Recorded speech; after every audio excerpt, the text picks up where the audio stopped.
Khadijah Shaw is injured again, and the 7-year-old superstar Zippy is the future of Reggae Girlz.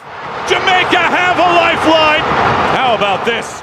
They got Gunnaz podcast. If you are new to the channel, the golden rule here is that you must like the video if you enjoy the content, because it's the free and best way to support the channel. You like the video, it really helps the video to get to a whole lot more people. So yeah, if you enjoy the content, just go ahead and smash that like button. Also, before I get into this video, I want to let you guys know that I will be airing my first ever film on December the 24th at 1 p.m. It's going to be the inaugural show in a series that I'm calling Gunnaz Films, where I'll be doing films aimed at documenting the achievements of Reggae Boyz in the 21st century.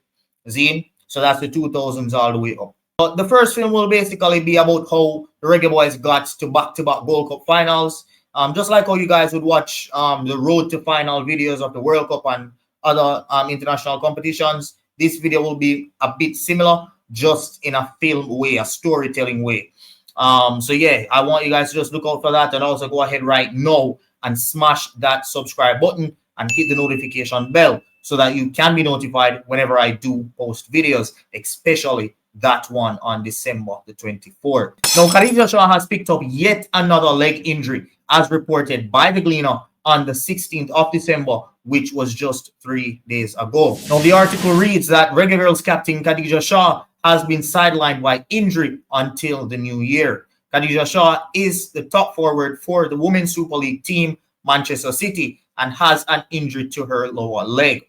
Her club coach, Gareth Taylor, told the MSN News Network that the injury needs a bit more extensive investigation, right? So the head coach said that a 27-year-old will undergo scans in order to reveal the true extent of Khadijah Shaw's injury. Now, as you guys all know, Khadijah Shaw did break her leg actually earlier this year in the summertime. She did recover from that injury, and she was playing well as she had started the season, this new season, with 9 goals so far.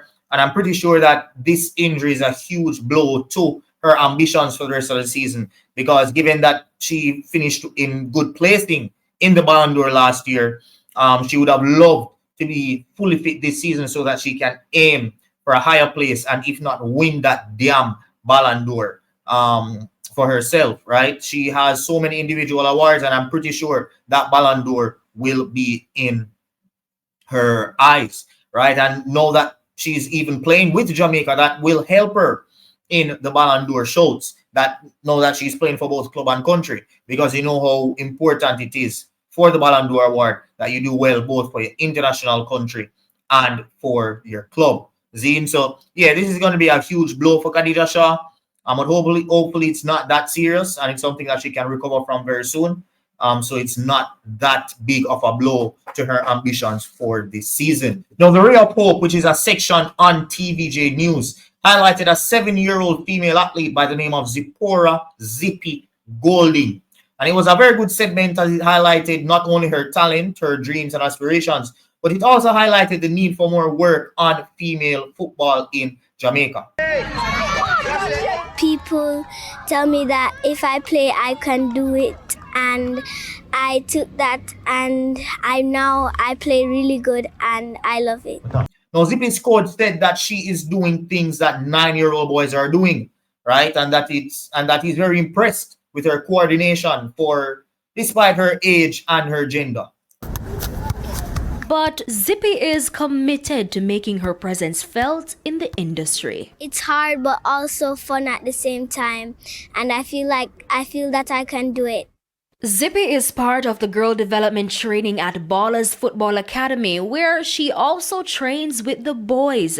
She's also the captain of the Emmanuel Christian Academy Under-7 football team.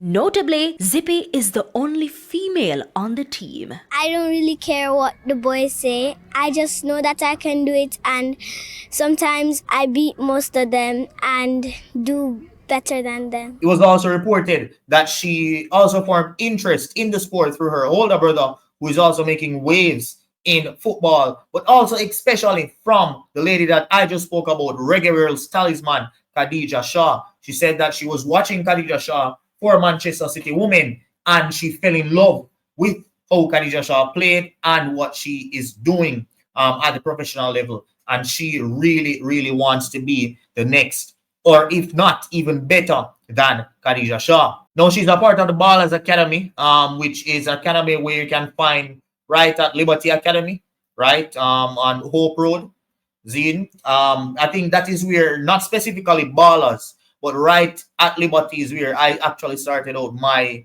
footballing journey. I had under 4 competitions, I think under 5 or under 6 competitions back then as well. And that is my earliest memory of playing football, winning the top defender trophy in the competition that I played at a very, very young age. And yeah, that area, I don't know, there's something around that area where Ballers Academy is situated that just breeds talent. And it has been happening for a very long time, because even I myself didn't play specifically at Ballers, but where Ballers is situated now was a breeding ground for a whole lot of footballing competitions and a whole lot of footballing talents, right? So, yeah, she's a part of the Ballers Academy, right? And yeah, her coach is very, very impressed with her. Her coach even went as far as to say that with her talent that he is seeing, she will for sure become the next Reggae Girlz star. Now, for me, this is a very, very good story. And personally, I believe that despite the call for more female competitions in the sport, I believe that it's best for the girls if they play with boys, especially at a younger age, as it will do a whole lot more for their development than if they're playing against other girls.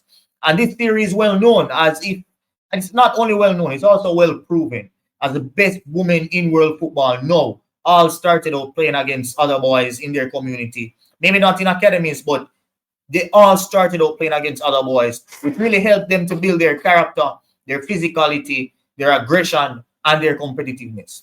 So I would go as far as even say that we could integrate girls into the under 14 boys competition, right? We know that girls can be integrated into the primary school level, but we don't really see it a whole lot. And there's only one level in high school, which is the under 19 level. And it's very hard to ask a 12-year-old girl to go up and play against 19-year-old girls. So I really think that Pepsi level is a very, very good level where they could integrate girls. And I'm not saying to go there and just make it a thing where it's something that has to happen. No, I think schools should have the choice, if the girl is good enough, to select that girl for them to play. At least let it be an option, right? So yeah, I think that is something that that ISA could implement, having girls play at the under 14 level, which is where the huge development does really chip in. You really find yourself as a footballer in Jamaica at the under 14 level at Pepsi. Those who come into high school say they want to play forward, none of them end up play center back. Those who say they want to play midfield, some of them end up play left wing back. That is where you really find yourself and find your position, especially in Jamaica, right? So yeah, I think that would be a good level to really integrate girls at. And then after the under 14 level, you can send them to the under 19 level for girls football, right? And there are many talented girl football players in the island. How much money you pay me? Mali must give 5 bills. Alright, just say it in the camera with you. Me I give Mali most 5 bills if this score. Me no waste bomb buckler.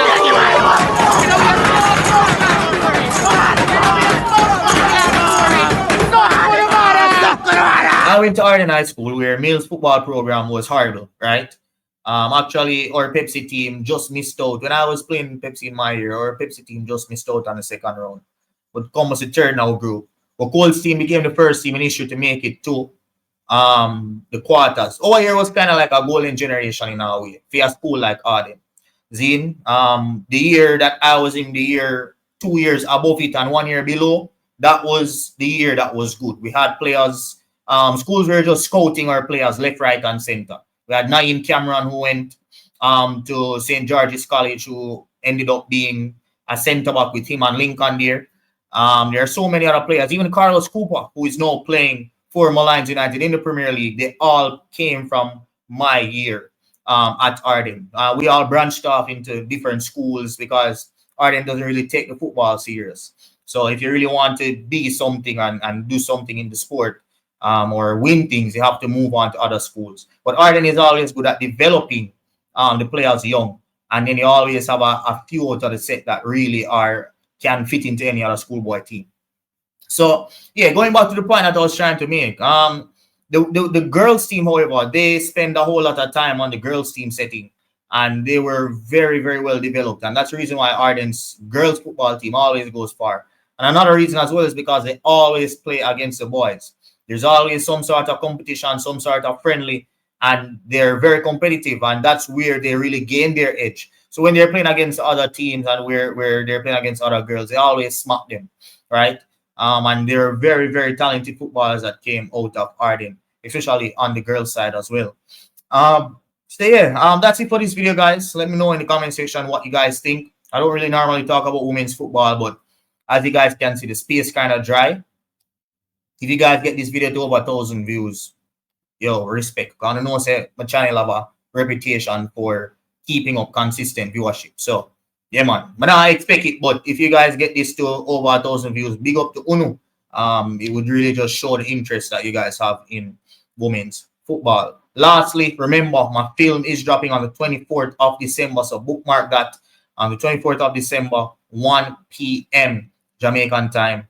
Just remember to smash that subscribe button so that you can be notified when I do post a video. Also, remember to like the video so this video specifically can get to more people. Get me 100 likes on this video, and I guarantee you my video will get to over 1,000 views and maintain this channel's reputation. Big up on yourself, guys. Thank you guys so much for watching, and I will see you next time. Peace. Jamaica have a lifeline. How about this? They got Gunnaz podcast.